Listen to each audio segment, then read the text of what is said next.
Sup, you've reached Clarissa. I'm out somewhere being da bomb and can't answer. My bad. Leave me your name, number, and a sweet message, and I'll hit you up later. Peace. Hey, it's Amelia. And Sherrick. You told us to call and let you know what we're doing. Weird, we get your voicemail almost every week at this point. Oh well, I guess we'll leave you a message about what we're up to and our pop culture thoughts of the week, and hopefully we'll hear back from you soon. It's like we have a podcast that you have to order by noon the previous day to get your donuts from. That's not a dig. It was just I happen to have donuts from a place that you have to order by noon if you want donuts the next day, or you can just like take your chances. Yep. And I was like, oh, that's on my desk. There you go. I was gonna say, I hope no one's trying to order donuts from this podcast. Yeah, don't. Because you can. I will eat them, and then I'll just go, I mean, you didn't pay me, so Yeah.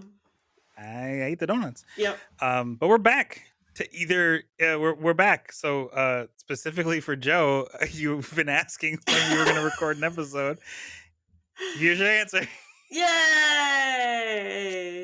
And for anyone else that was missing us, because I know that there's some people out there that there's got to be some people out there that were missing us. So Yeah, I Hooray. hope so.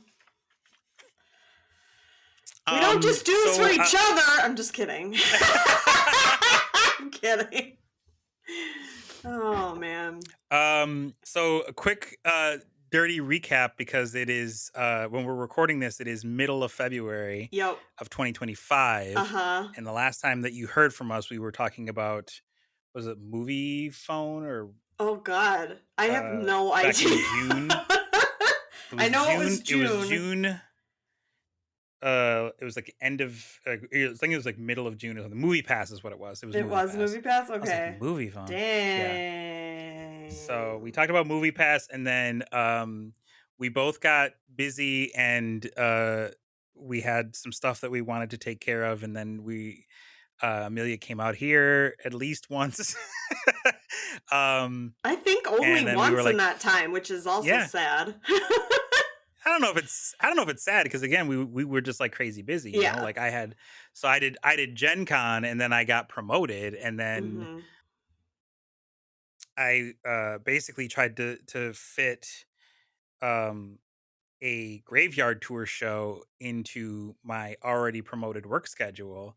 And then I went to PAX Unplugged, which I will tell you now, I am absolutely going back. That was such a great time. So it looks like my convention docket is C2E2 in April, which we will be there together. Woo! Bringing friend of the pod Jenny with us. Yeah. So that's going to be grand. I need to see if they're selling the photo ops and stuff yet. And then Gen Con, I'm going to go again this year. My friend is hooking me up with a badge, so I still had to pay. But like I'm getting a badge that like gives me more access, if that makes sense. Nice. And it's mostly because of how Gen Con does their housing, which like this isn't a podcast for you to hear me bitch about how conventions run their housing lotteries and such. But like, yeah, it's not my favorite, but I also understand that like it's a huge deal, so it's kind of hard, to have so many people, because people fly from like all over the country to come. Sorry, check that. People fly from all over the world to come to Gen Con, so it's like there's only so much, there's only so many hotel spaces in the city. So I just want to not be like forever away like I have been the last 2 times that I've gone. Gotcha. And I hope to be working in a sense at Gen Con, so that might be interesting. And then PAX, like I mentioned. So yeah, that's awesome. That. And then you've dipped more into your business. Yeah. I got really busy last year trying to juggle both almost full-time job and business, and decided to leave the job and go full-time business. But in doing so, kind of went hard on wrapping up stuff at the job. So, left that at the end of 2024. And now I'm working on building my business back up.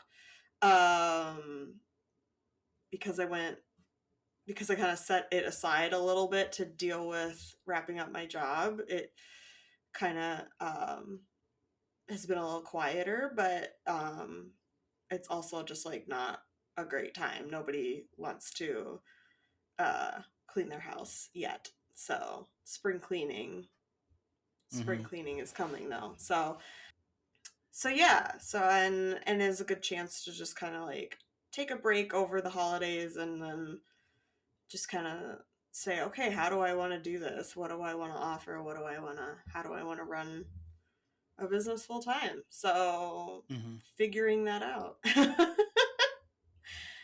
And yeah, so that's been a lot of being busy. And yeah, but we missed you.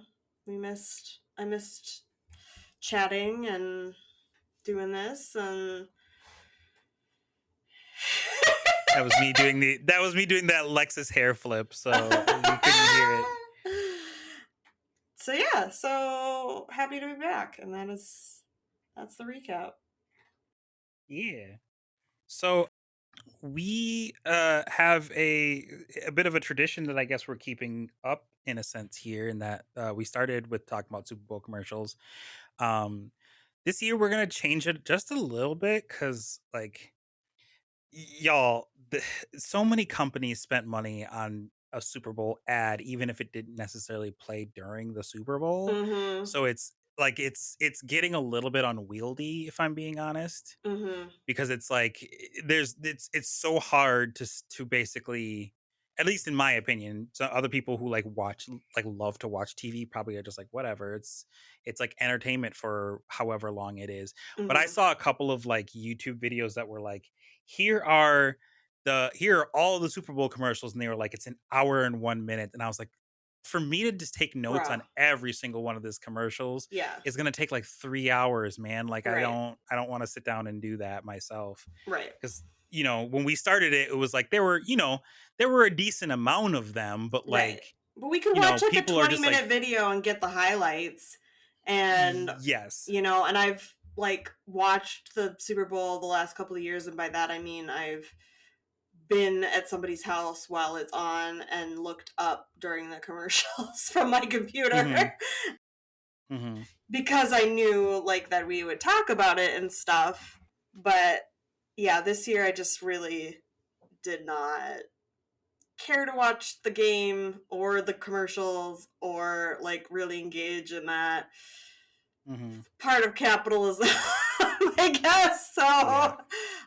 So, and like you said, it's getting crazy. There's just like so many commercials and so much money is being spent on them, and then they barely get shown or they get cut down, or yeah, it's just okay.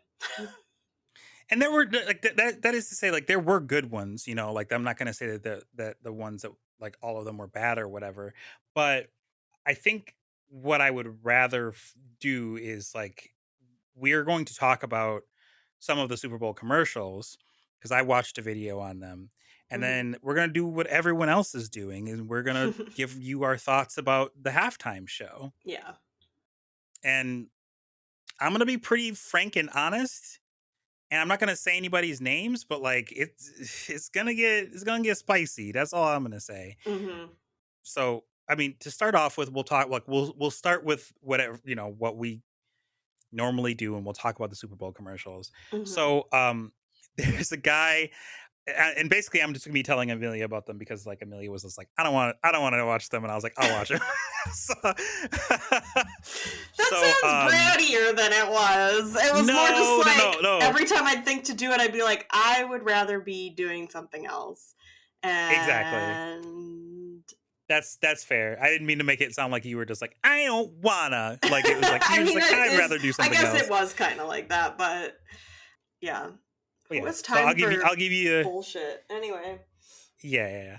So I'll give you some. The first one that I saw was the Doritos commercial where this guy is like in a chair and he's like snoring, and of course he's like talking in his sleep, and he's like, aliens, and then like like a UFO like shows up, but you only can see like the white light of the tractor beam. You Mm. can't see the actual UFO because it's like coming through Uh-huh. his window, and it grabs the Doritos like bag that is in his lap, and he Uh-huh. wakes up because I guess like he's an Indiana Jones level like temple trap where just like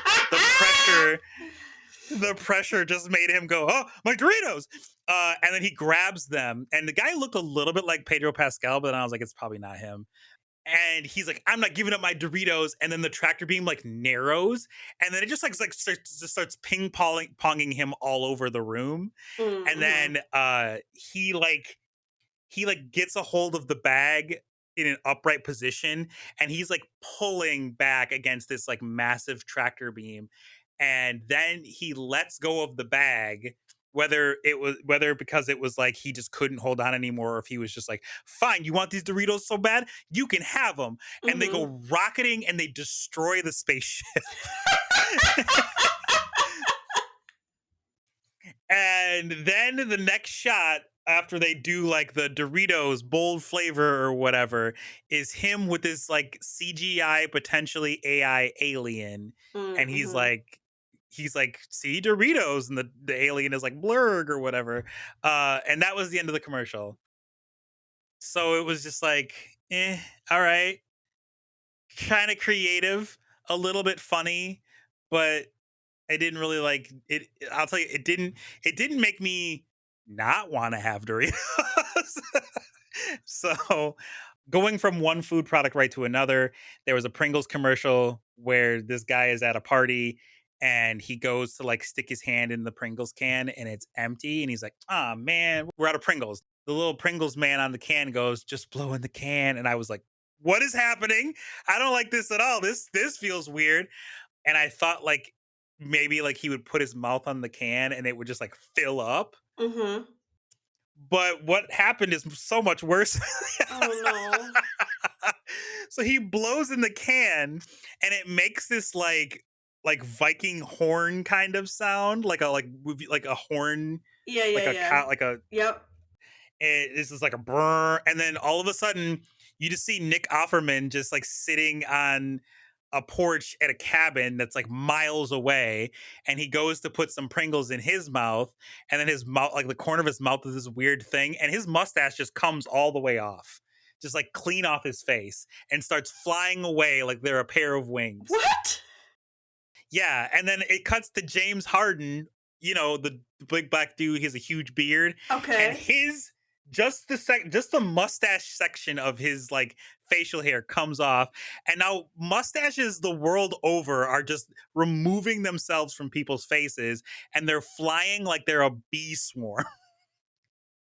And they go into a convenience store and grab a bunch of Pringles, and they go start flying back to this sky, like this penthouse apartment, but then they all smack up against the window because the window's closed.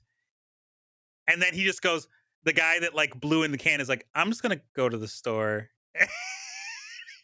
And then Nick Offerman and James Harden are now at the party, Mm-hmm. and Nick Offerman has James's mustache on, and James Harden goes, I think that's my and Nick Offerman goes, I like it. That's the end of the commercial. Okay, that part I like. The Yeah. rest of it up until that point is batshit. And I don't It's understand so crazy. it. It's so crazy. What the fuck? Yeah.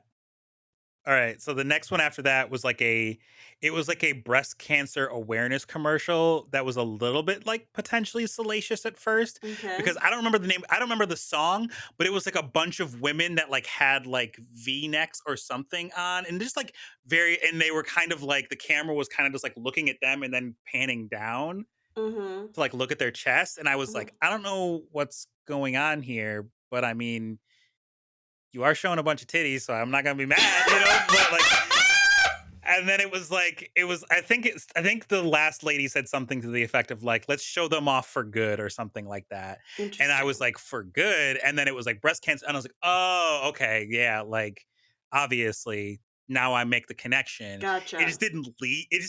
And maybe I missed it just because I was like Mhm. taking notes as I was like trying to listen. But Mhm. like, I was like, maybe lead with the breast cancer part, because I was just like, why are we showing a bunch of like, why are we showing a bunch of cleavage? I'm guessing they didn't. Like, I'm guessing it didn't say anything about breast cancer until the end, because they On wanted purpose. you to think like, oh, look, a bunch of titties. All right, caught. I'm caught, chat. I'm caught, but still. and that then you'd be like, oh, this was actually for a good thing. I feel like shit now. I don't know. Oh no. I'm just kidding. You shouldn't feel like shit. I was like, God damn, Amelia, just call me out. No, I'm pretty sure. My guess would be that it was supposed to be like a misdirect at the end of like. Yeah, I'm sure. You know. I'm sure, but I was kind of just like, I don't know, like in the first couple of images, I was like, okay, boobs. And then I was like, okay, but what is this for? You know, like, especially from like an analytical standpoint of like being like, I need to take notes on this. I'm not just going to write boobs, another set of boobs, more boobs. Like, I'm not going to write that in my notes. So my notes literally just say for this commercial, just says breast cancer awareness commercial. Can't fault that. Like, not faulting that. Okay, there was an Oikos commercial where I learned who Juno Temple is, because at first I was like, who is that? Is that Kate McKinnon? No, that's not Kate McKinnon. Can't be. Then who is that? And then I had to be like, Oikos commercial. And I was like, okay, well, I don't really know who Myles Garrett is other than I know he's a footballman. And then I was like, I really don't know who Juno Temple is. But the whole bit is, I think he's got like a boot on and he's like, oh man, they moved my gate to like all the way over here. I'm going to miss my flight. And Juno's like, no, hold my Oikos. And then she just like CGI just hoists him up like she's John Cena about to deliver an AA, and just starts running through the airport with a black man on her shoulders. And I'm like, bro, what the and at one point she has to jump over like a cart or something like that. And as she jumps over, Myles Garrett, very AI like, just like rights himself, so now he's sitting on Juno's shoulders like he's fucking like Scooby-Doo running with Shaggy for some reason. And then she gets him to the gate, and he's like, dang, Juno, real strong. And she's like, yeah, give me back my Oikos, big man. And then she like walks away, and I was like, okay. So apparently Oikos yogurt is now radioactive and turns you into a superhero. I mean, they basically were just like, get strong, eat your Oikos, like that kind of a. I was like, okay, this is very 90s, like drink your milk and then you can chew through metal or whatever. Yeah, it is. That's okay. Let's see. The Reese's had a good commercial. I actually thought this was funny, even though I was like, this is very stereotypical. So Reese's now has what they call a chocolate lava big cup. Okay. So it's one of their their larger peanut butter cups, and at the bottom is like a different kind of like dark chocolate, like a lava kind of. So the whole bit was, it was like a news section of people being like, Reese's cups taste so good, now people want to eat actual lava. And it's a bunch of like park rangers and shit just stopping people from like running and trying to get like actual like volcanic lava in their mouths. And it's mostly white folks, and I was like, this is so perfect, because it's like a bunch of people being like, it's like this old white man sees like a piece, like an ember just like fly up, and he's like, get in my mouth, lava, and they have to like pull him away. This woman on a fucking like scooter is like, she's got like a metal pan, and she's like, I'm gonna eat that lava, and she like tries to scoop it up, but like someone grabs the back of her cart, and like the wheel catches on fire, because it's like, it's so hot, like just like contact with the air can like literally start shit on fire. It was funny. That was probably like, I'd say of the ones that I saw, easily top 3 was the Reese's commercial, because I was like, it's just a bunch of people just out of control being like, true American stupidity, like, you can't stop me from hurting myself, I'm gonna hurt myself and I'm gonna like it, and then I'm gonna blame you and sue. That's just, yeah, that's peak white. Yeah. It was quite good. So let me go on. The next one was a Stella Artois commercial, the beer. And the whole idea is David Beckham's parents sit him down and are like, hey, you had a twin when you were growing up and we never told you. And he's like, what? what's their name? And they go, Other David. And he's like, you named my twin Other David? And and they were like, well, yeah, what else were we supposed to do? You're both like, we were gonna name him Other David because we named you David. And they find out that they shipped him off to America. So he goes to America. So David Beckham gets in on a flight and goes to America and finds out that his twin is Matt Damon. Like, it's not it's not it's not actually Matt Damon, but his twin is played by Matt Damon. Amelia's dead. Oh, Amelia's I wish gone. it was Matt Damon, but being played by Matt Damon is also really good. Yeah. So David Beckham shows up at this house and he goes, David? And he goes, I'm Dave. My friends, like, everyone calls me Dave. Like, I'm Dave Beckham. And so he goes there and it's just like a family barbecue kind of atmosphere where like David Beckham is like, you do this, like that's kind of weird. Like you eat this, that's kind of weird. And then they bond because like Dave, played by Matt, goes into the cooler and grabs a Stella Artois, and David is like, you drink Stella Artois? And he's like, I have taste, David. Like. And so at the end of the commercial, I'm trying to remember how this went because I thought it was like before that I skipped a part because I didn't write it down on my notes, but a bunch of people at the cookout start going to Dave, Matt, and I was like, do the thing. And he's like, all right, fine. I'm kind of known for this. And he just like drops a football and just kicks it and it just goes like, it just rockets off. It's just gone.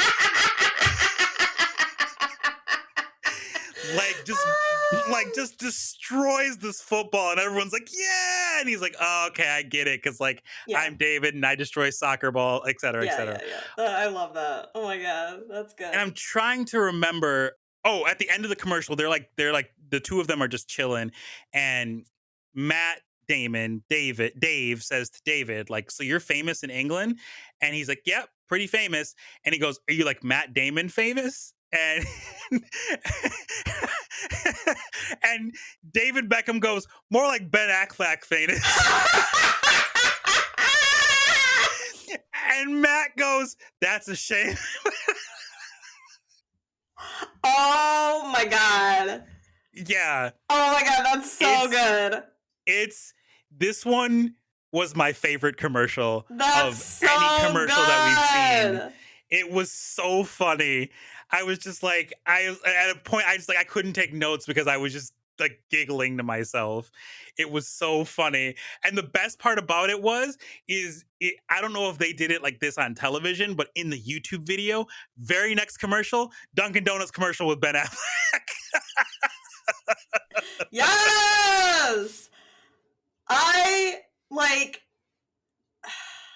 just keep those two making fun of each other, please. Like, I love it.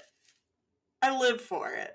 So I could not pay attention for the life of me to the Dunkin' Donuts commercial because it was Ben Affleck and another dude, and they were doing a very like Bostonian thing that I was just like, I can't follow this. I have no idea what's happening. Yeah, I just know that like it's Dunkin' Donuts. Yeah. So the very next one was like a Hexco commercial. It was it's like kitchenware. Oh, okay.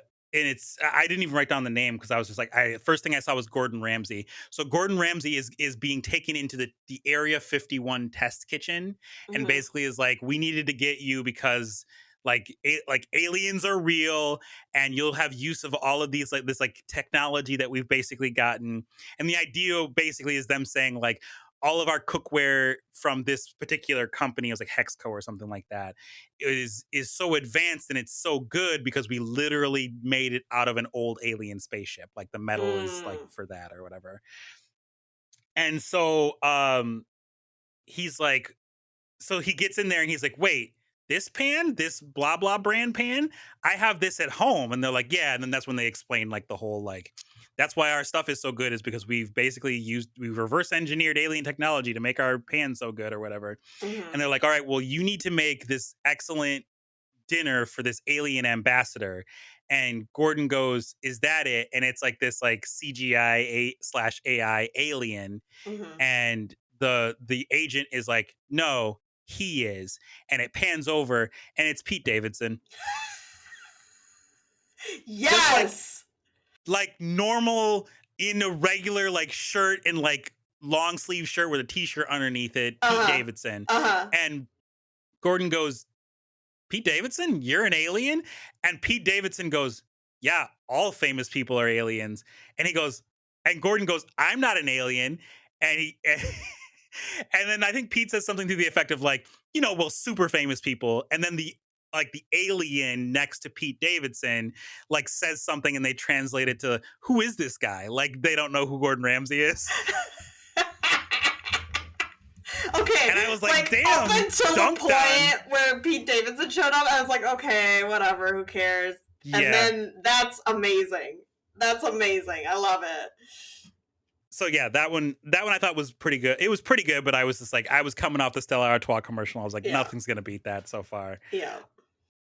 Skechers, Andy Reid played a male hand model, I guess. Andy Reid, the coach of the Chiefs, and so he was doing a lot of stuff. And then he Okay. was like, he's like, yeah. So I'm doing like, you didn't know that my side hustle is I'm a hand model, and it's him holding like a bunch of things. And he's Mhm. like, well, now I don't really even use my hands because I've got these Skechers slip-ins where you can just like, you don't need to bend down, you can just slip your foot in and you're good.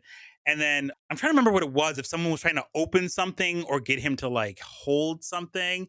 And he's like, "Sorry, I'm out of the game, man." And the guy's like real sad. And I was like, okay. Yes, because we only use our hands for modeling and for putting our shoes on. Mm-hmm. Who Anyway. knows? So the next one, it was just so I this one had a lot of like teaser commercials, which is another thing that like is like so I'm so over it now, is that Mhm. like people they make teasers for the commercial now. And so it Mhm. was like, this was the teaser for the Mountain Dew commercial that everyone's been talking about, where it's Seal being like AI generated into a seal. Oh, I So did like hear the about artist this. Seal. Yeah. And I was like, all I wrote was, "I'm gonna hate this," laugh my ass off, and then it was just a teaser, and I was like, thank God I didn't have to watch the actual commercial. So the commercial YouTube video that I found did not have that in there, Mm. so I don't know what that one is. I kind of don't want to know. Yeah. Vin Diesel and Michelle Rodriguez, which I thought was interesting because they were essentially playing their characters from Fast and Furious, and Mm-hmm. they're eating like the Haagen-Dazs like on a like the stick cover, like this ice cream on a stick with the chocolate covering, Mm-hmm. but they're going like the speed limit. And so Ludacris Mm. shows up and he's like, "What happened to Fast?" And he's like, and Vin in the only way that he knows how goes, "Not today." And like it's just them enjoying Haagen Dazs as Ludacris just speeds off past them, and they're like going basically the speed limit. It says "Not fast, not furious, Haagen Dazs." And I was like, "All right, that one's not bad." It's not terrible. No. I'm gonna skip the Charmin one because I was just like, this. It was like AI generated. I I'm just gonna say don't all these are AI generated at this point, because it was just like that. That's the thing that I was gonna say is like, what was it last year? There everyone was like, crypto this, I crypto think that that, was a couple crypto, years crypto, ago. crypto. Yeah, it was like Okay, so well much this crypto. yeah, well, this year it was like, I don't know if this is like actual CGI or if it's AI, and it feels like because these are Super Bowl commercials and AI is such a like huge thing, that they're probably all just making like any special effect is like, it's probably AI at this point. Now, Yeah. prove me wrong. I'm happy to be wrong, but I'll skip that one. Hellman's, they redid When Harry Met Sally, which is not a movie that I've seen, so I had to look this up. But Meg Ryan and Billy Crystal are in this restaurant, which I'm assuming is the restaurant from the movie. And she goes, "I'm surprised they let us back in." And Billy goes, "No one remembers that." Uh, and then she's like, "The sandwich just isn't hitting. Like, it's just not doing it for me." And then she takes off the bread and she puts some Hellman's on there. And then she just recreates the orgasm from When Harry Met Sally. Yep. And then another person that I might be a celebrity that I'm not familiar with goes, "I'll have what she's having," but it's like a young girl. Okay. Younger woman, I should say. So okay. So I'm Go actually on. like a little bit surprised you had to look that up, but also not, because like I'm not surprised that you haven't seen When Harry Met Sally. That doesn't surprise me at all. Mm-hmm. And that's fine. I like it, but it's not required viewing. Sure. But that scene is like one of the most iconic what I'll say scenes. I'm familiar with the scene. Okay. I didn't know the name of the movie. Got it. Okay. So I had to look it up to be like, okay, well, I know what scene this is. Okay. I just never seen the film. So I was like, what movie is this? Okay. And they were like, oh, it's Harry Met Sally. I was like, oh, okay. Got it. Okay. Well, now I need to find out who the woman is, because so in the movie, the woman who leans over and says, I'll have what she's having, is Rob Reiner's mother. Rob Reiner's the director of that movie. Right. Okay. And was an actor before that, or has been an actor in a lot of stuff. But yeah, it says, yeah, it's at Cat's. They recreated it at Cat's Deli. Oh, it's Sydney Sweeney. Oh, is it? Okay. Yeah. I didn't recognize her at that time. So, yeah, you know, the newest It girl. Yes. Now that you say that, I'm like, oh, okay. It's just like, I was just like, yeah. All right, Meg Ryan still got it. Golly. They both still look good, in my opinion. Like, you know, the gray hair kind of suits Billy nice. That's all I'm gonna say.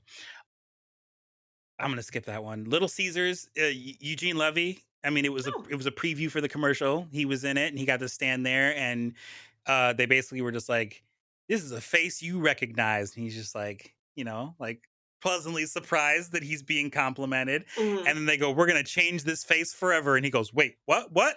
What do you mean you're gonna change?" Like, and that's the end of the commercial. And then it cuts to like behind the scenes footage where they're like, he's like looking at the script and he goes, "So my only line is like, what do I do with that? Like, what do I do? Like, how do I just like what do I do with just whoa?" And then like something falls behind him and he goes, "Whoa!" And they go, "Got it."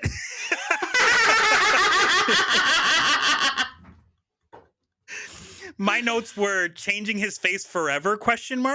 In parentheses. Are they gonna steal his damn eyebrows? No. They better not. No, you can't. You can't change his eyebrows. They're iconic. And then the next one was a Cheetos commercial. And I do not remember where I knew this from. And I didn't bother to look it up. But I immediately knew the name of this fucking thing. And I'm mad that is the truth. So it starts with Chester Cheeto, like the Cheetos mascot. And fucking Puppy Monkey Baby. Which I saw it and immediately I was like, is that fucking Puppy Monkey Baby? Like, what the fuck is that? I don't remember what commercial Puppy Monkey Baby is from, but so I was like, I'm gonna wait to talk to Amelia about this. But I knew what the fuck that was, and I was like, where do I know that from? What the fuck? Yeah, exactly. Am I having a stroke? Like, what's happening? No. Okay. I now remember. It's from 2016. It's fucking Mountain Dew. Yeah. I do not remember this. It's terrifying. So Puppy Monkey Baby was in a Super Bowl commercial. Yeah. I'm seeing that. Yeah, I just remembered, like, that's all. But I don't. Oh God. No, thank you. No, thank you. So they're just like scouting something, and then they start running. And then it's just like, I kid you not, they must have gotten like 30 to 35 like wiener dogs for this commercial because they're just running in bun costumes. Oh my God. They're like running through a field. Yes. And then one of them is being ridden by the Pillsbury Doughboy, and I was like, "Am I having a stroke?" Because we've got Chester Cheeto and Puppy Monkey Baby, and now there's a bunch of wiener dogs in bun costumes, and the fucking Pillsbury Doughboy, and it gets weirder because then you see the giant green foot of the fucking Jolly Green Giant show up. And I'm like, what the fuck is happening? And then I go, is this like a commercial for like a delivery service? Then you see they're running through the city. And like some of the wiener dogs are just like chilling on people's porches. And people are like, what the fuck? And Mr. Clean is doing parkour on a rooftop, just running through. And then it cuts to these dogs and such running through the streets, and the Kool-Aid man just bursts through a fucking window, and you see the glass land in his fucking bull head, and I was like, he's gonna kill someone trying to drink that goddamn Kool-Aid. And then the like 4 Energizer bunnies parachute in, and I'm like, this is someone's fever dream. This is 100% someone's fever dream. And they converge on this one house where the Old Spice guy is on a horse on the porch. Yes! And then he just says, I'm on a horse. And then he just like transforms into an Old Spice bottle. And then it's just a bunch of just Instacart bags. And it's like a black family, and they pull like the wife pulls the bags in and sets them down, and the husband goes, thanks, babe. And she goes, no problem. And he goes, oh, wait, did you get the oatmeal? And then she makes a face like, oh shit. And then the very next shot is like 2D, like Quaker Oat Man riding a motorcycle heading towards their house. That's amazing. Like she just like was like, I'm gonna Instacart fucking oatmeal. Number 2. So yeah, that's Instacart, great. and then that is good.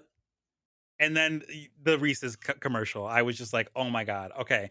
I'm going to get through some of these other ones. So NerdWallet did a thing where they were like, belugas have the intellect of geniuses. And then a beluga whale is like talking to a dude. And he's like, did you just talk to me? And the beluga's like, no. Did you talk to me? And he's like, huh? And he's like, anyway, I got to go. Bye. Like, it was just weird.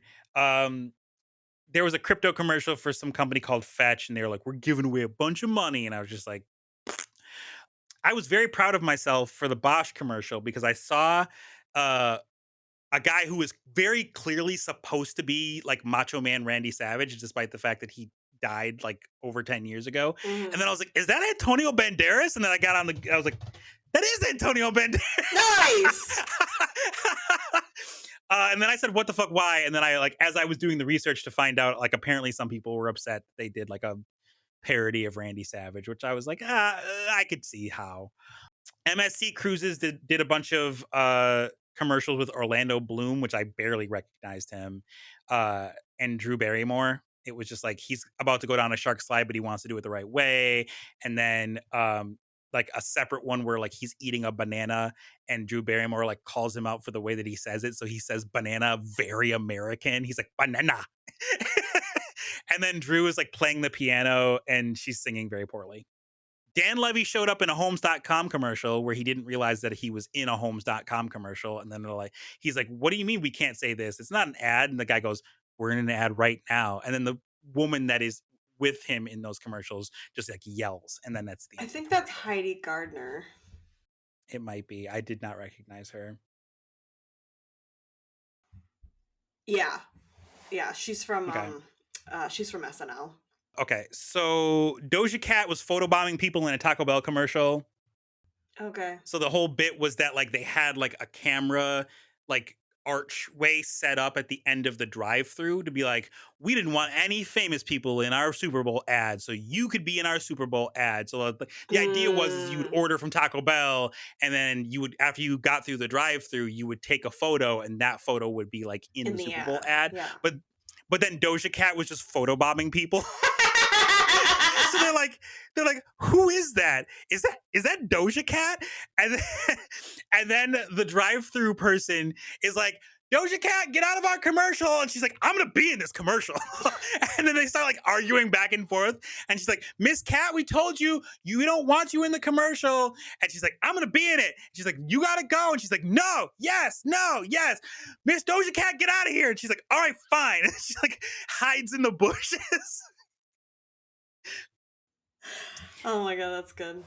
The Muppets were in a Booking.com commercial, was kind of cute. I'm not going to get into it. Squarespace, this one was like creative, but I thought it was just like a little cringy. So the idea is like, it's like this guy in, I'm assuming he's Ireland, and he's like, he wants to make his mule famous. So it's just him like talking through making a website for Don Mosley, his mule.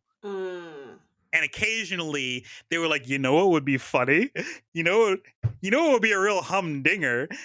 Is if occasionally while he's creating the website, the donkey's facing the wrong way, so his butt's in the shot. Oh, God. And I was like, okay. So this guy is just like nonchalantly being like, okay, you've got we'll just say, this is the about me, this is the part where you lie, right? And he's like, you have theater and sword fighting experience. And he does the bit. And then he does the bit where like he spells theater R-E, and then he goes back and spells it E-R because it's like no one can fucking agree on if it's theater or theater. Mm-hmm. Anyway, and then occasionally it's just the back half of the donkey. Like the donkey just couldn't be bothered to be in the shot. And I was just like, okay. GoDaddy.com, I learned that this is the first time that they did a Super Bowl ad in 8 years. And they got Walton Goggins to do it. And apparently the goggles that he modeled in the commercial is like a real business that he's running. Okay.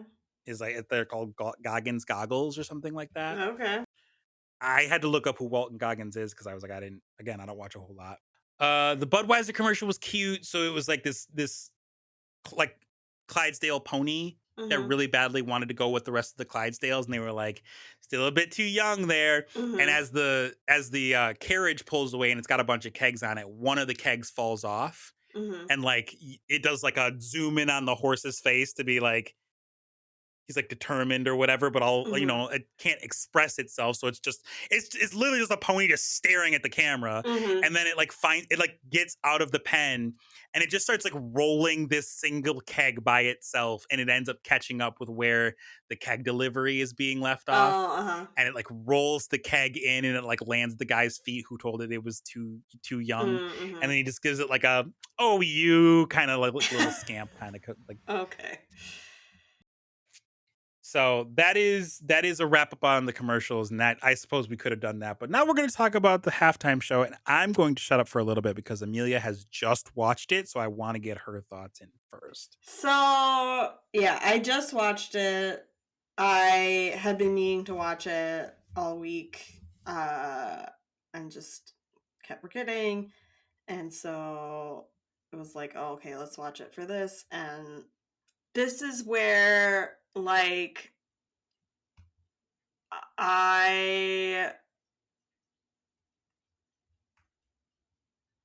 well, first of all, I'm not online that much anymore recently. I've been kind of just like doing my own thing and not really paying that much attention to what's going on online or in the news, and I have to find a better happy medium, and because I know that I'm so unaware of what's going on that it's not good. Yeah. But there's also knowing too much, so trying to find that happy medium. So I honestly, like, I'd seen enough about, like, that Kendrick Lamar did the halftime show, and that it's divisive, and that it's, I don't know, white people are mad about it. I don't know. There's some, like, to be fair, there are some black people that are mad about it, but they've lost the plot, and that's just my feeling. Yeah. Go on. And that called out Drake, which I'm aware of the Drake and Kendrick argument, but not. You were kind of keeping me up to date on that, and then kind of just fell off of that. So I honestly, like, normally I would watch that and then go, like, find a bunch of articles about it and go read about it and, like, see what other people are saying and see what I missed and, like, all these different things, but especially because I'm really not familiar with Kendrick Lamar's music, that, like, none of the music was recognizable to me, and I couldn't follow all of it, so I'd want to go and, like, read the lyrics and stuff. And so, to be honest, I don't know that I have much of an opinion about it, other than, like, I thought it was well done. I thought it was like from a like performance aspect, from like an art piece aspect, like I thought it was really well done. I really enjoyed it. I liked the music. He's very talented, I know that. But as far as like, and I did catch some of the like symbolism in it, but I'm sure there's a lot more that I didn't. And so I'm gonna be the annoying white lady who's asking the black man, can you tell me more about this? I'm so sorry. So I'll explain. I'm sorry. And it'll be, no, you don't need to apologize, but I can definitely explain and we can talk about it. Yeah. I'm okay. So I'm giving the caveat, and I think anybody listening to this understands that I'm only asking you to explain it to me rather than finding out myself, because we said we would talk about it on the podcast and not as a please do which this. Is why I'm not like, please do my emotional labor for me. which is why I am happy to talk about it, because I know we will discuss rather than just me like, doing emotional labor. So, and it's also a good way for me to kind of just get my feelings out, because one of the things that I did, for those of you who listen and happen to follow me on Facebook, is I just retweeted / reposted, whatever you want to call it, a lot of stuff that other people that are black had already like said, because I was like, here's this person that has already said this thing. You should read this. Like that is kind of what that was going on. So my level of frustration, and I'm going to be like, let me just like start here. If you don't know Kendrick's music and you're not a rap or hip hop fan, that is okay. Like, this is for the people who like, because I know that there are a lot of people who basically sea lioned, and they were like, so am I? Do I have to like rap, or I'm a bad person now? And it's like, don't be so fucking obtuse. Like, you don't necessarily have to be a hip hop fan or a rap fan, but for you to say I could barely understand him and I don't get it and this is boring, etc., like, fuck all the way off with your dog whistles. Like, we know what you want to say. And there are a lot of people that said the quiet part out loud, which is, I don't want to have to think during the Super Bowl. And it's like, well, that's what makes this fucking perfect, is because you don't get to just pretend. You don't get to put my I don't care about politics goggles on. Politics gives a shit about you whether you care or not. Yeah. Like, 100%. You are going to be affected. Yeah. So like, pay the fuck attention. So now that I said that, let me back down. Let me back down my level of hype. So it starts with Samuel L. Jackson, which is perfect because obviously Samuel, Uncle Sam, like he also like in the black community to call someone Unc is like kind of like a term of like reverence. And then, he's fucking Samuel L. Jackson, and he's an allegory for, Uncle Sam, the United States of America. And before I get too deep into things, the thing to know most about Kendrick Lamar is that first and foremost, the man is a storyteller. Like he is a poet. He has a Pulitzer Prize for like, it's not often that you get a Pulitzer Prize for a rap album, but like he is so poetic in the way that he does things that like. So there's always going to be deeper, not always, but like 9 times out of 10, there's going to be deeper meanings to the stuff that he is doing than just like what you find on the surface.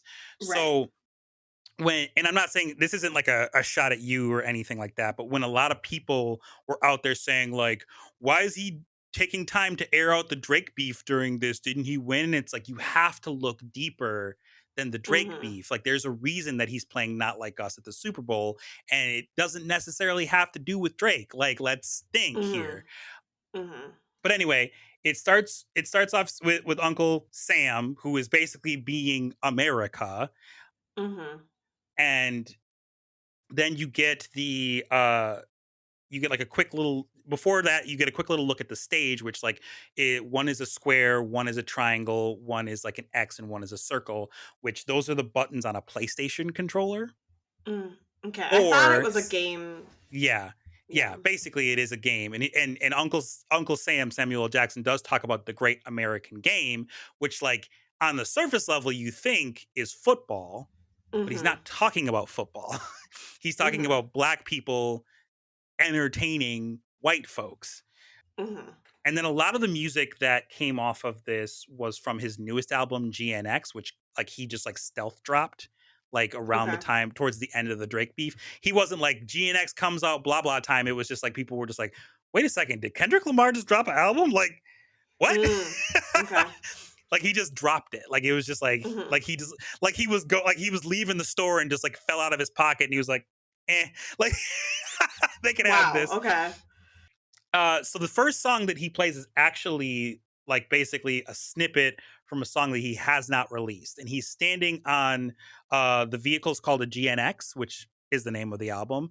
And that particular vehicle has like a lot of significance in his life. It's called like a Grand National, and I don't remember what the X stands for. They obviously don't make it anymore. I'm not going to like recap it necessarily, but I am going to talk like about a good chunk of the symbolism. If you look closely, you can see that obviously like it is a gimmicked GNX. Like there's like a thing on the bottom of it, and that is so like everyone can come pouring out of the vehicle, because obviously they can't, like they all couldn't fit in the car. Right. So basically that and they're all in red, white, and blue. And one thing that I noticed that like some people talked about it, not everybody talked about, like caught on to this, is that for the majority of it, like almost all of the dancers are people of color, but apparently there's one person that is a white dancer. Oh. There was one person that is a white dancer. Yeah. And you don't know, but like someone went on and it's like, I got to be in like the Super Bowl like halftime show, and she's white. Side note, apparently a girl at a high school that is local to me got to be a dancer in the Super Bowl. So that's also cool. Yeah. So one of the first songs he plays is that he goes like basically most of the way through is called Squabble Up, which is from GNX.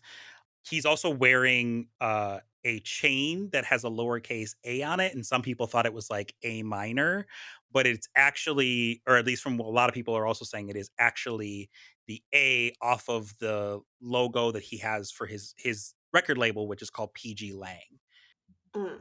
So he's got it on the back of his like his jacket. It says PG Lang on it, and on the front of it says Gloria, which is the last song on his GNX album.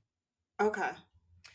Some people also pointed out that he has a single wing on his cap, which is like a Hermes, like the messenger kind of potential reference. So there's just a lot of like deep symbolism there. He then, of course, Kendrick gets called out by Uncle Sam being like, do you know how to play the game? Like, then tighten up, basically, is what he's saying. It's like, hey, don't play this song. The people came here, like he's basically saying the people came here to shake their ass and have a good time. Stop making them think. Which I was just like, come on, people. Like he like there's kind of like a recurring meme / joke that like Kendrick Lamar is 2 steps ahead of people. So in the Drake beef, in one of the songs, he basically alleges that he's got a mole in Drake's camp that is feeding him information. Oh, okay. And there is a bit, I think, where he like correctly predicts some of the stuff that Drake is going to say in the next song, and then Drake basically does it, and he's like, I knew you were going to say this, so I came prepared. And then in the song Not Like Us, which was like a lot of people see like as the kill shot in the Drake Kendrick beef, dropped, I want to say like within minutes of Drake dropping a song. And there were references to stuff that Drake said in said song in Not Like Us. Like it was like there's no way. Like he either is like just really like predicting the future, or somebody's telling him this. Either way, he looks like a genius, because like he made a reference to like a song, and they were like, he just dropped that song like 13 minutes ago, and you've already referenced it. Not Like Us. Like that's wild. Anyway. So one of the few songs that's not on GNX is the next one. It's called Humble, which is like he's like Trump is at this Super Bowl. Yeah. And it's a bunch of black people dressed as the American flag with no stars that are sitting there singing this song. Well, he's singing it, obviously. And that's a lot of the choreography from Humble is like the head nodding, but is like from the original. I want to say Oh, okay. the original music video. Mm-hmm. Something else that I'll point out because he switches from Humble to DNA, which is I don't believe is on GNX, but again, so you get like a first like big look at the stage outside of just those four major buttons, and you can basically see that the interim stage bit is potentially a prison play like a prison yard or a street because there are street lamps like that people are like sitting on top of uh as he goes through it. And I'm just gonna take a real quick second to shout out the fact that this man did all these songs in roughly 13 minutes Mm-hmm. and no backing track. Like he didn't like he there were parts that he didn't rap like but like Mm-hmm. it wasn't like a backup vocals were there. It wasn't a lip sync thing. Like he was doing like Yeah. 98% of it himself. Mm-hmm. So he performs DNA, which you know I'm not going to necessarily get into too much into that. And then he performs Euphoria, which is a song in the Drake beef. You can you kind of get into there. And then there's a song called Man at the Garden that he plays, which basically is saying like he's talking about like what he deserves and what he thinks is owed to him. And I think after that point, basically it was like, no, it's too ghetto, it's too this. Like Uncle Sam is like too ghetto, too this, too Mm-hmm. that. And then he says Mm-hmm. something very interesting. He's like, oh, you're using your buddies, huh? Scorekeeper, deduct one life. And someone that I would like saw on Threads, I believe, pointed out that it was kind of just like a what do what do what do like the white people do when they are like, oh, you're doing this, you're doing that, deduct one life. It's like a black person gets murdered, essentially. Yeah. Is one of those. It's one of those things. Then he does Peekaboo, which is honestly my favorite song off of GNX. That's the song where like the guys are like in that X and he like literally pops up when it says Oh, Peekaboo, uh-huh. which I thought was like I was just like just so good. It's just like Mm-hmm. this the planning of that is just so good. There is somebody that features on the song with him that I can't remember the name of. I think it's like AZ something, and he actually raps AZ AZ's. Chike? Yeah, I believe Chicky? it's It's AZCHIKE. yeah, that sounds correct to me. But so he basically Cause does Apple AZ's Music verse. made a Apple Music made a playlist of the songs from the halftime show. Oh, sick. Good for them.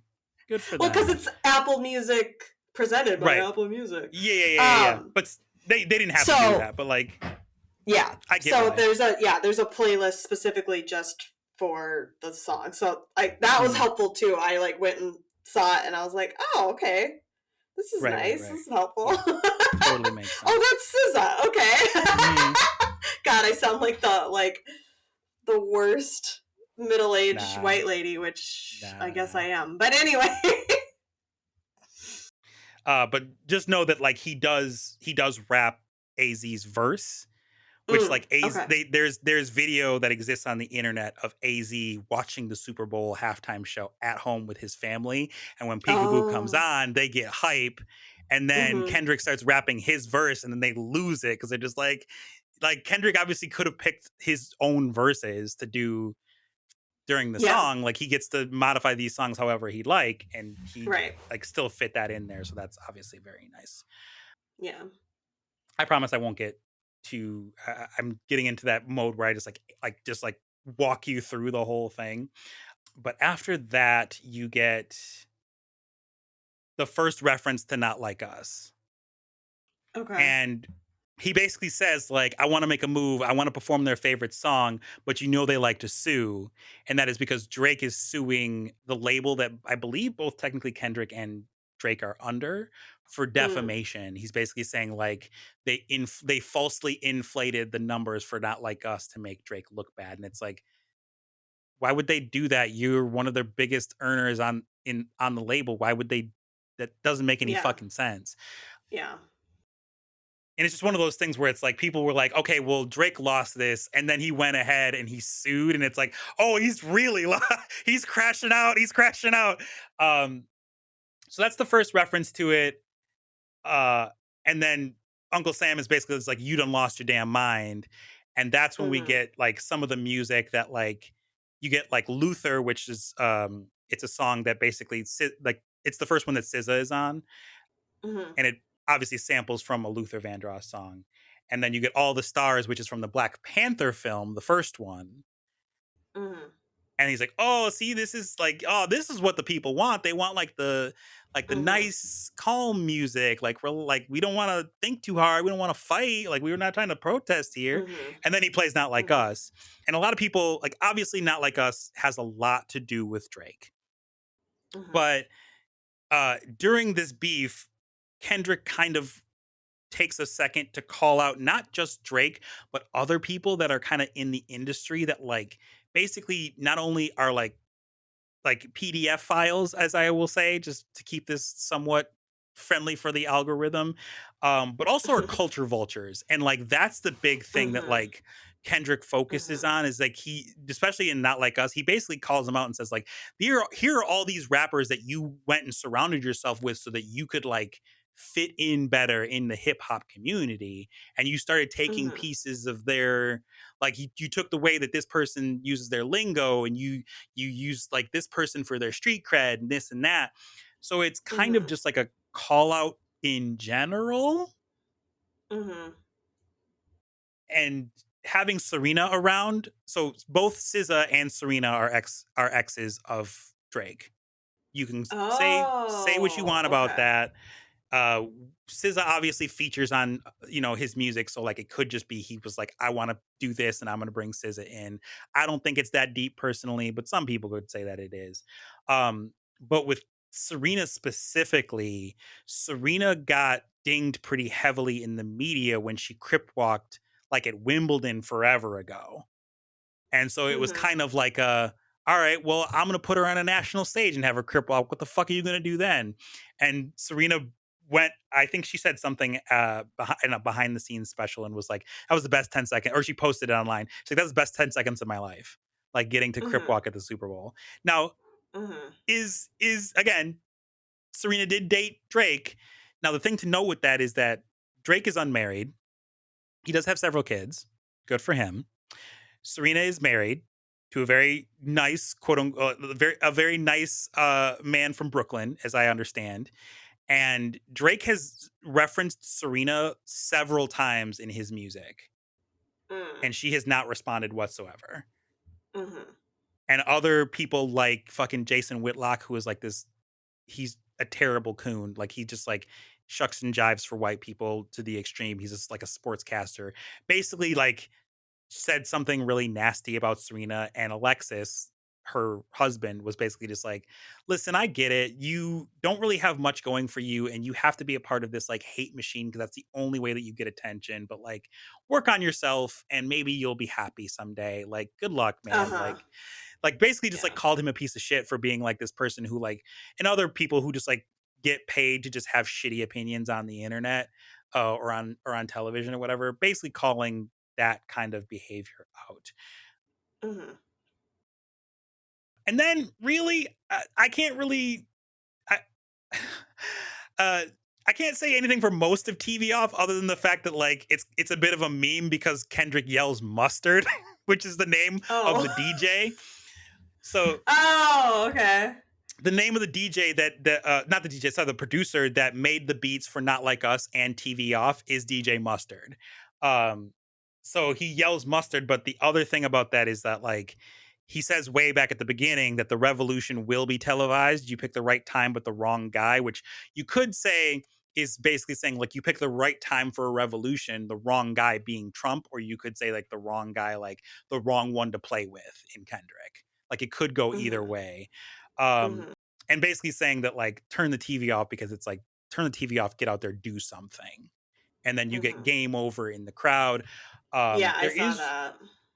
one point, and I don't remember when it is, but it's during a wide shot. I don't remember which song it was in, It's during a wide shot when Kendrick is like walking down that big like street area, Mm-hmm. and he's saying something, and the lights in the crowd say warning, wrong way. Oh, I Which didn't see like, that. yeah. So it's like it's one of those things where it's like you have to kind of watch some of the stuff that he does like 3 or 4 times to truly catch it all, because like there's going to be like little Mm-hmm. tiny things here and there. I'll tell you, I Right. watched it like several times, and like I still haven't seen the protester that's in it that got arrested, like he got Oh. tackled. So at one point, one of the people that comes out of the trunk of the car like pulls a flag out, and it says it's got the Sudanese flag and the Palestinian flag, and they're very similar, so they kind of just like flow into each other. And it says Mm-hmm. Sudan, Gaza on it, and then he like took off running, and like basically like security tackled him. Oh. But it's like I like they don't know, all they know is that like apparently he's banned, but he's banned from NFL games, but he's not going to face charges. But they don't know like if he was hired by Kendrick or any, like Mm. they don't know if it was like Like that if it was was a supposed to be a dancer part who of it. decided to do it, or if it was. Oh, Right. got it. Interesting. Right. And there's a lot of people that miss the fact that there are people that are just like literally sitting on the streetlights like I saw that. the Yeah. entire time. I'm not saying you didn't. I'm just saying Mm-hmm. there's some people that like No, no. totally missed that. But like, Yeah, no. I was just saying like, oh yeah, I noticed that. That was mhm. cool. Yeah. I'm trying to remember There one was of the one there's point yeah, go ahead. where so like when all those people come out of the car, they make the flag, whatever. And Mhm. then later, like a little bit later, they kind of reform into like a shape of a flag sort of. Mhm. But it's like but the blue is all just like one line in the middle. Mhm. And I was like, "Oh, oh, Yep. There's also a point in which a bunch of the dancers are all like in the prison yard kind of part of the stage, and they all fall except for like a set group of dancers, and they're like white, they're all dressed in white, and some mm, people were like that's the inner circle, like everybody gets taken out except for the inner circle, and they're all white. Interesting. There are those mm-hmm, kind of levels. mm-hmm, Some people were like, a lot of people, the way they fell could look like a Nazi symbol. Like it was just like, oh, there's so many different like ways to potentially interpret what you're seeing with Kendrick. And it's mm-hmm, not like he necessarily does this in all of like his performances or anything like that, but like he had a Grammy performance in 2016 that like was very like, some people said that it was scrubbed from the internet. I don't know if that's necessarily true, but like he's always been very outspoken, very like mm-hmm, layered meanings in his music kind of a thing. mm-hmm. So Yeah. it was just frustrating to me to see a lot of people just be like, that was the worst Super Bowl halftime show ever. And I was like, really? The worst one ever because you didn't want to like think like, come on, are we serious? Like, Mm-hmm. I mean, sadly, that doesn't surprise me. But also, I'm sure that a large contingency of people who were like, "This is the worst." It wasn't that it was trying to make them think. Like they don't. They like. What am I trying to say? I think I know what you're trying to say, but I'm gonna let you say it. That like I knew enough to catch things here and there and to know that there was deeper layers that I didn't understand that I would Mm-hmm. have to think about or read about to figure out. But I'm sure there's a whole contingency of people who don't catch most of that stuff. And so it's not even that they are consciously mad that they are being asked to think. They're just mad that they like that it's music they don't like from a person they don't like, and whether that's consciously racist or unconsciously racist, like or like again, there's layers to that too of like what Mm-hmm. why people don't there's like just it, and yeah. I think especially like I would bet you that most people who said they didn't like it and were mad about it cannot explain to you why they didn't like it, because they like other than to say just like I just don't like that kind of music, like Well, and like they I said, wouldn't, but they can't explain why because they aren't thinking enough to even well, they'll say things like it was recognize. just boring, or like Yes. there wasn't enough flash, and it's like that's number one. Right. That's not like Kendrick can do that, but like this is not like we like it's nice Yeah. that like again like people don't want to think they wanted Usher, they wanted Luda. Like I saw some people being like, see, why couldn't we get something like this, and it was like Luda, and it's like, listen, there's nothing, I'm not saying anything negative about Luda, I'm not saying anything about Usher, I'm not saying anything about any of the other like or the Weekend or whatever that gave people like this flashy fun like let's dance because the Super Bowl is the kind of thing, but like maybe stop like I was like, maybe stop and think and find moments where you have to go, okay, but like escapism is good, but too much escapism is almost worse. Where you're just like you sit and you put your head down and you pretend like nothing is happening. Like and there are just too many people that like the number of people like just from like seeing people like talk about trends that would say like, oh, somebody like basically looked up and saw a Google trend that said like the day after the election, like, can I take back my vote, or what is a tariff, or what is this, or what is that, or like, are like, listen, you you can't just sit on the sidelines and go, it's a Super Bowl game. I'm either gonna be an Eagles fan or a Chiefs fan. Like this is people's lives you're playing with. Like the leopards are eating a lot of faces right now, and you voted for a lot of the leopards that are eating faces right now, bro. Like you got to get up and think. You can't just shoot. You like a lot of like too many people, in my opinion, and the number is, it may not be high, but the number is way higher than it should be. That were just like, I voted off of vibes. I just thought Trump would do blah blah blah, and it's like. You can't just be like, well, I don't know. Like I like Trump just I don't know. Trump makes me laugh, so I voted for him. Like that's bullshit. Like I know this is way more political than I'm sure you were expecting from a million shirts. What are you doing? But I wanted it to be. I mean, oh, that's more for the listener, less for you. Oh, I see. As I was like, I was gonna find. I have this like tweet or something from maybe it was from last year or something about like millennials being excited that like Usher was gonna be the halftime show or whatever, and it like saying like, oh man, it's so great that somebody that we love is gonna be the halftime show instead of like, you know, people that our parents love or whatever. And then the nickel dropping of like, oh, like they're bringing the nostalgia for you now or whatever. And my point in saying that is like that's what we're sort of used to is that the halftime show is either like somebody, I don't want to say a has-been because they're not a has, like, you know, no, like Paul McCartney isn't a has-been, but he's a legend. And like, you know, they bring these people in who are like legends or their greatest hits were maybe a while ago, but they're still working, kind of a thing. And they bring them in to pump the crowd up, to be exciting, to do a spectacular, like, cool thing. Or they bring in, like, somebody who's really big that year.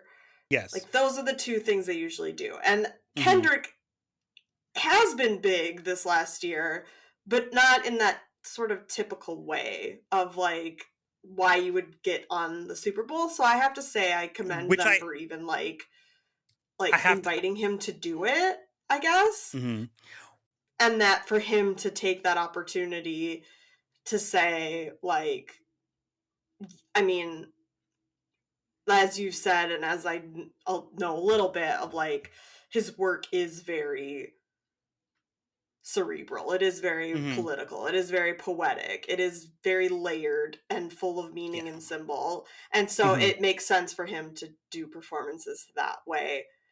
But like it makes sense even more to do it on this stage. Right. Because like you said earlier, this is a crowd of people. This is like the biggest audience of anything like in the world. Biggest event in the US at minimum, you know, like and it has like some of the biggest television ratings in America, and it's huge. And so for him to not only do what he does, but to take it a step further and be like, I'm gonna fucking use this opportunity to say some shit about what's going on.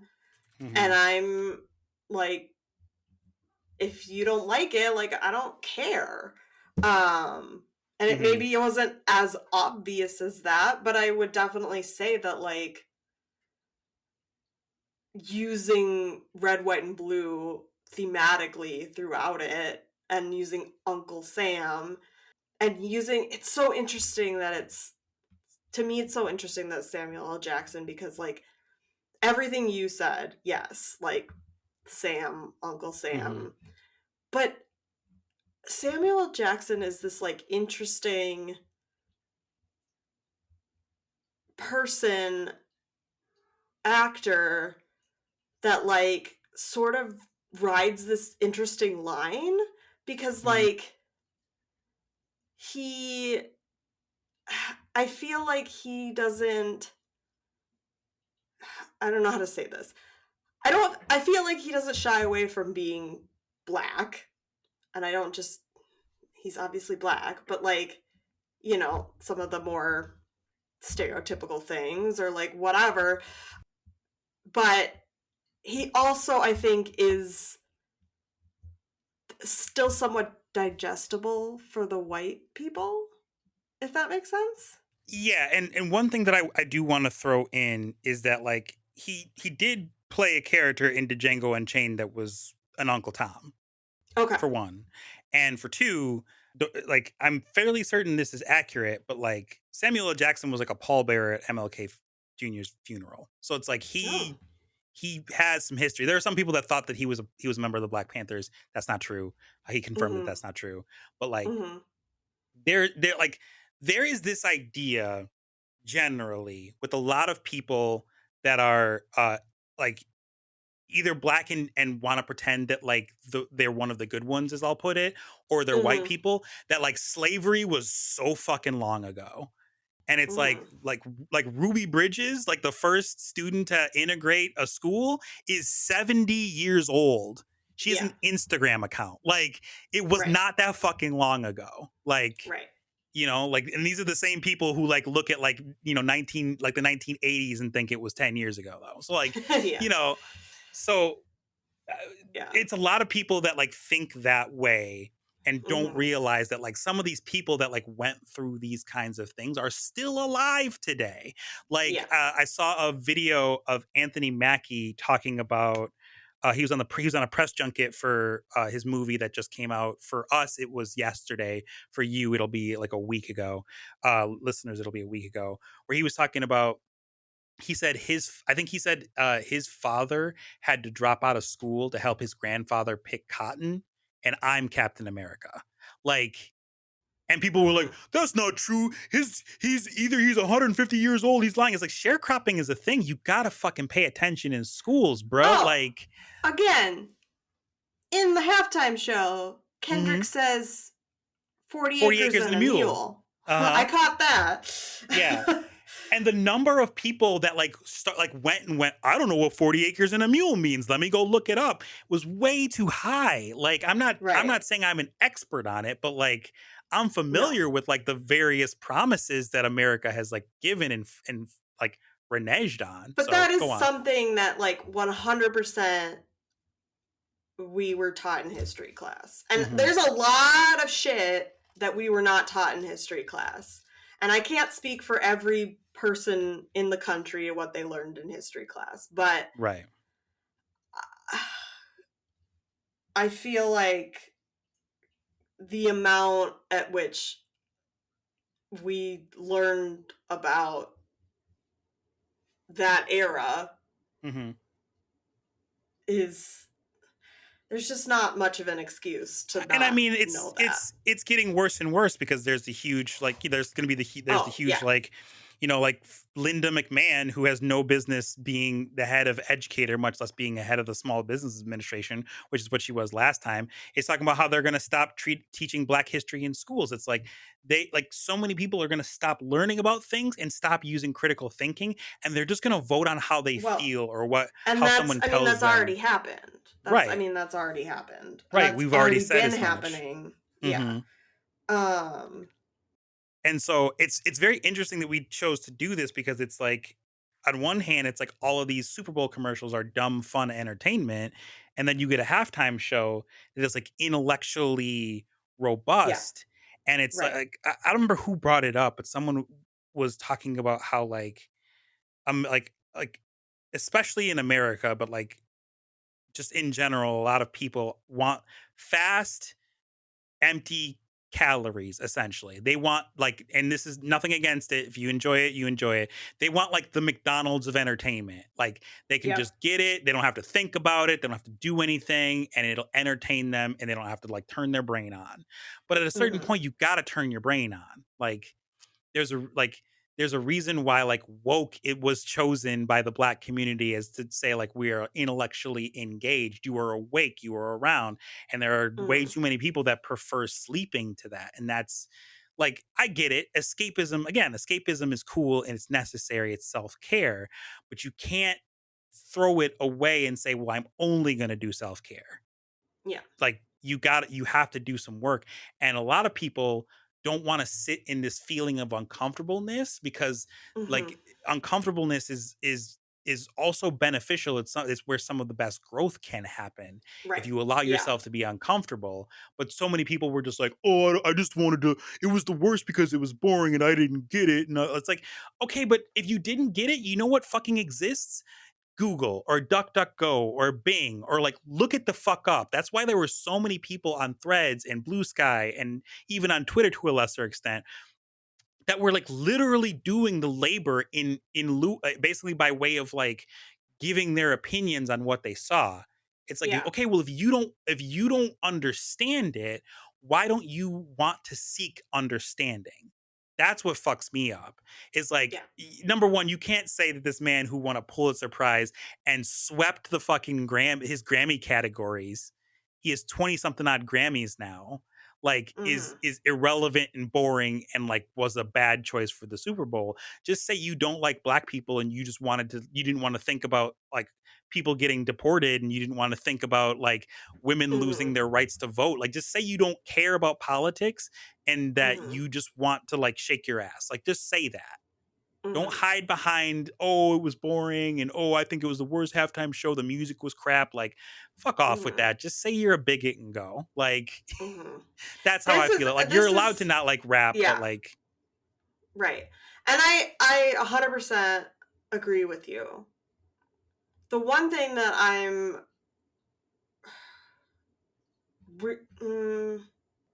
I've been reading a lot of stuff post-election about quote unquote what happened. And it's interesting because I think asking some of these people, not to other people, but just say you didn't like it because you're a bigot, or just say you didn't like it because you don't like Black people.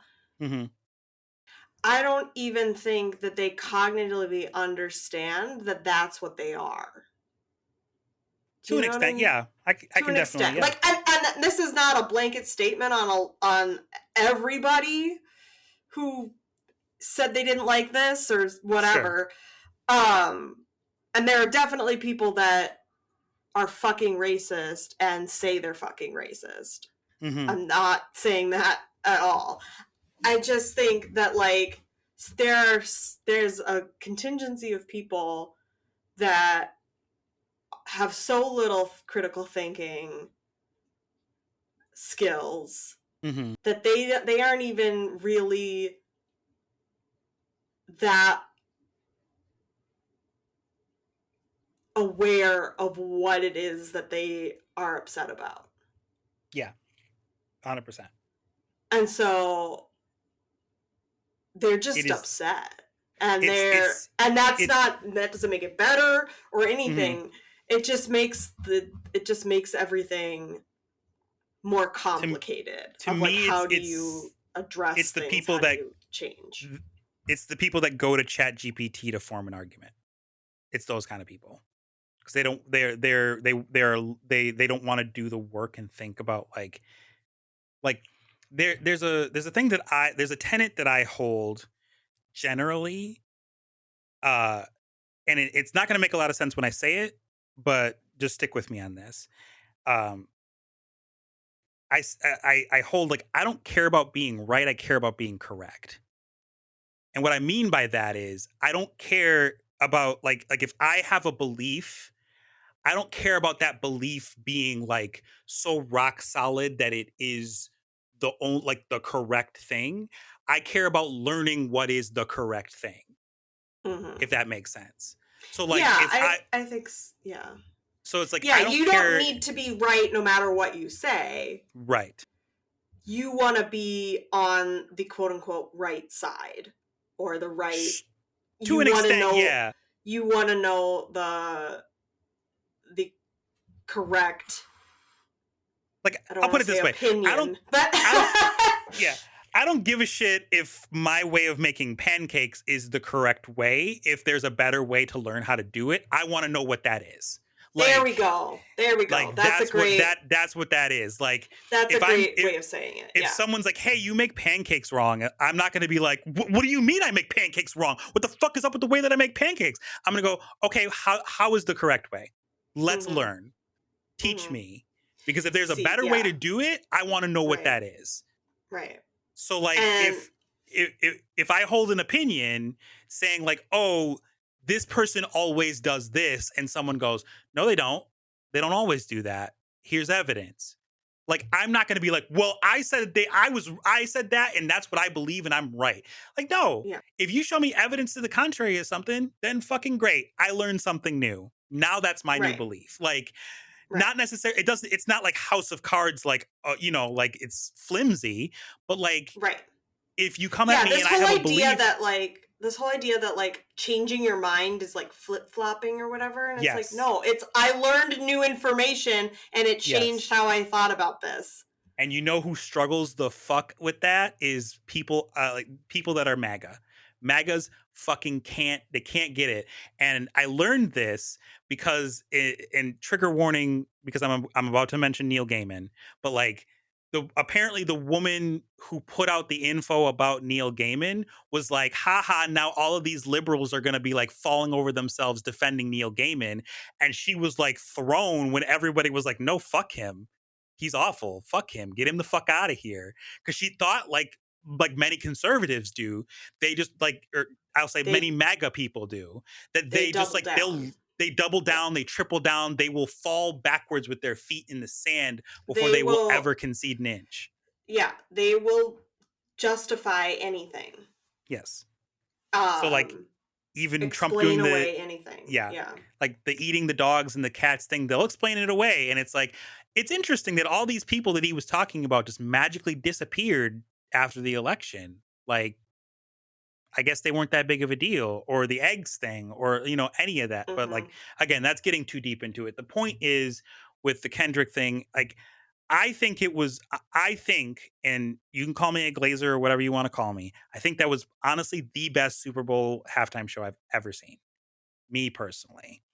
I learned, I enjoy, I felt empowered, and I think that that is what scares a lot of people on the MAGA side of things, is that a lot of black people felt real empowered after that fucking halftime show, and Yeah. they in these what it's been like 35 days by the time of this, like as of this recording, with Trump in office, they've done a lot to make people feel powerless.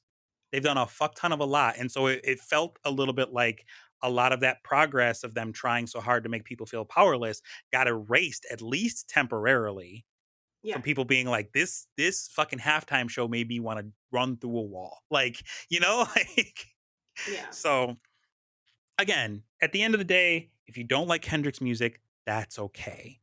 Mm-hmm. You are not allowed, you don't have to love rap. You don't have to love hip hop. You can respect that the man is incredibly talented, and you should respect that the man is incredibly talented and was doing some real hard fucking work to get you to understand that shit in America is real bad right now. And like, we need to do something to make it better. We can't wait for just like this like proverbial Superman to come up and just like do it. It's up to us specifically. So like, but I could get way deeper into that. Talking about politics always riles me up because I have a lot of like what I will call like big opinions on the topic. And again, I'm sure you didn't necessarily like, people were like, oh shit, Amelia and Sherrick is back. I can't wait to talk about some dumb fucking commercials. And we're like, listen. 2025. Can you have a conversation that isn't about politics? All I'm going to say is I'm just going to leave it with just like, if you're one of those people and you're listening to this podcast and you have said at some point in your life, I don't care about politics, or you had this mindset of, well, Trump won, so I can stop worrying about politics until the next election, you're doing it wrong and you need to change your mind on that. Yeah. Like, whether you think you need to start voting for more conservative candidates or liberal candidates, whatever, like, you have the freedom currently as an American to do that. You can't sit on the sidelines and say, I don't care about politics, because I guarantee you they are affecting your mother, your sister, your brother, your non-binary sibling. They're affecting somebody that you know, and you can't wait. They're affecting you. Yeah. As well. Politics affects you in your everyday life, 100%. Every moment, all of the time. And you can't sit on the sidelines and wait till it, quote unquote, affects you personally for you to try and get involved, because in most cases it's too late. Yep. With that being said, I didn't think up of a theme song for it, but this is Amelia. What the fuck is this? Is it just America? Is it Basically, just America? Yeah, this episode is America. What the fuck is this? Don't have to change the acronym. Yeah, let's fucking go. So if this is the first time you're listening to our episode, wow, you picked an interesting one too. But it's been a while, so I'll remind you, this is the part of the episode where I find something wild and crazy on the internet and I show it to Amelia with minimal context. So without much more ado, enjoy. Okay, let's see. What?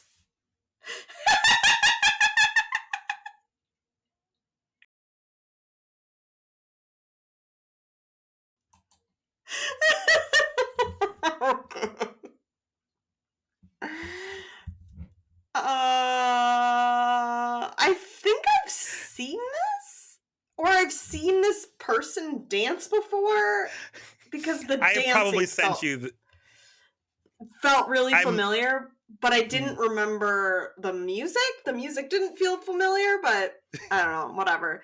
Anyway, it's this woman dancing like an insect. That's all I'm gonna say. Go watch it. I mean, it's really good. She's a good dancer. And the movements are funny and look insect-like.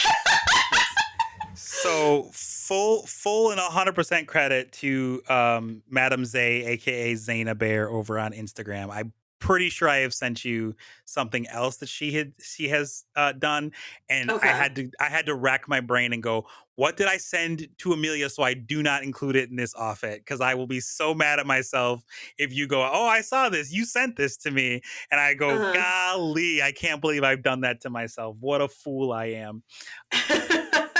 But my favorite thing, and I had to find, I was like, I'm 99% sure I've sent her to Amelia before.